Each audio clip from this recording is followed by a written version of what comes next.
Welcome back everybody to Forza Motorsport, and today we're taking a look at the 2009 Ferrari 458 Italia.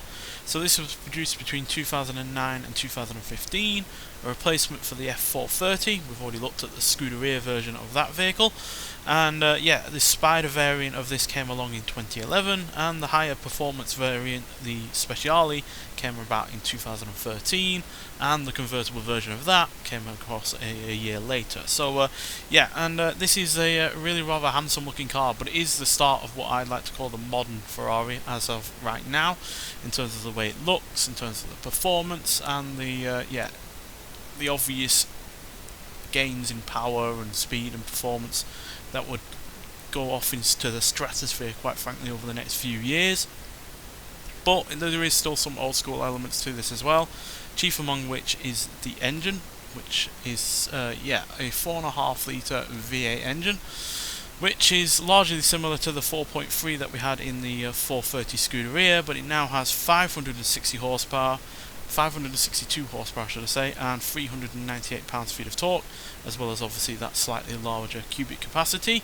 It's also the first mid-engine Ferrari to come with direct fuel injection, which you would have thought Ferrari would have had long before now, but being a technologically focused supercar brand, but certainly did not.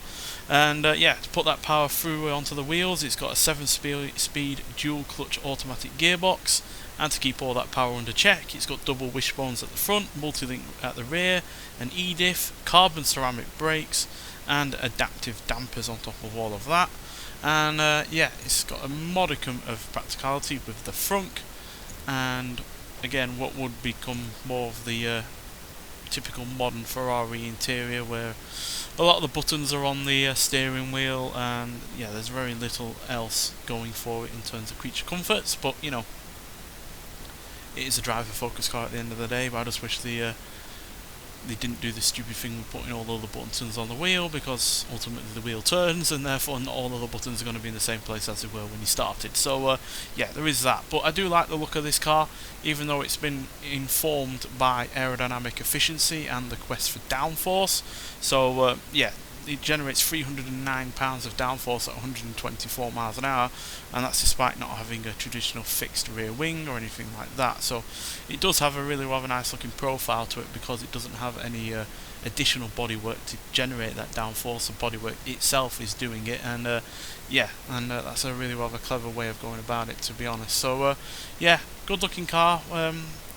Not my absolute favourite looking Ferrari, but as far as modern ones go, it is pretty much up there, and wouldn't be many from 2010 onwards that I would say are better than this or as good as. So on the whole, fairly solid looking vehicle and plenty of power.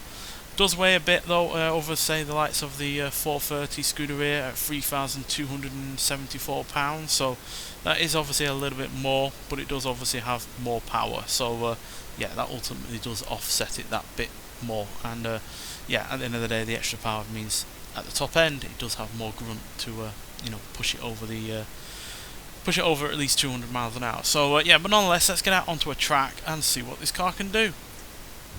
Right, welcome everybody to Daytona International Speedway. So as per usual, we'll hear what the car sounds like, and then we'll talk about it some more.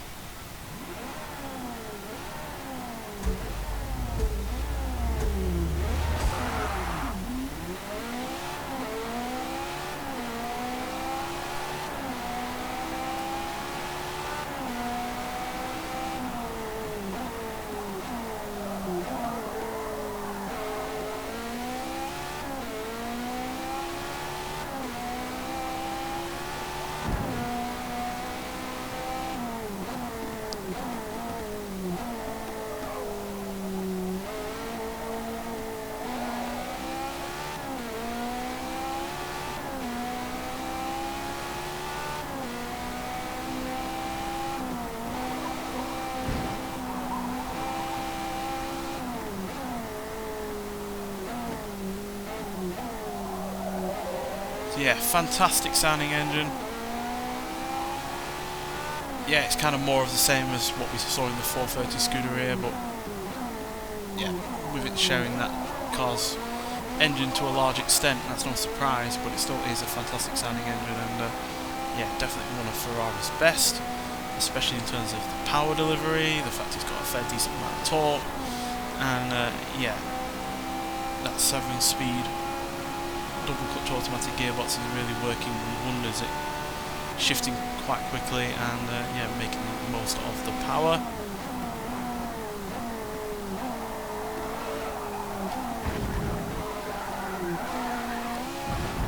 It's not the easiest of cars though to drive properly on the limit though, I find.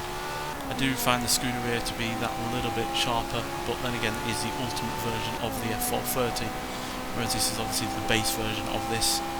No doubt in my mind that the Speciale is a car that would run rings around the 430 Scuderia, so yeah, but as a base car goes, as you can see, it's hardly a slouch. 0 to 60 in 3 seconds dead. 0 to 100 in 6.5 seconds, and it going to a top speed of 208 miles an hour. So yeah, that is probably quick, but as you can see, you can still make a bit of a meal of it if you do outbrake yourself a little bit. But on the whole, this car is very raw. Bit of a tongue twister there. Very rewarding to drive, and we saw its adaptability when it came to racing it on one of the championships as part of the 20th anniversary tour. In that, yeah, as a standard car, it is great, but it is also capable of taking upgrades in a really rather convincing and effective manner.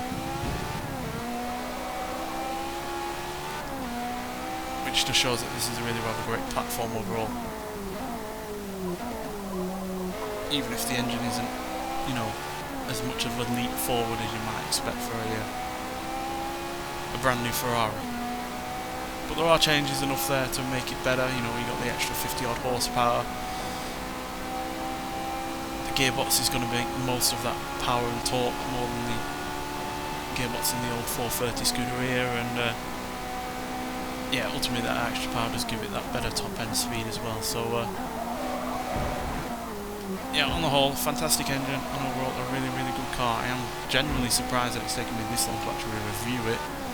When I came to, you know, driving it in the championship, I was like, what have I done with this car in the past? And surprisingly, not giving it a review, nor have I given the Speciale a review either. So yeah, might well do one of that as well. But still, really, really a glorious car, and it is kind of the platform for which Ferrari have based the subsequent 16 years of their production of road vehicles on, as far as I'm concerned, because a lot of cars that have come after this have been informed by this, as far as I'm concerned.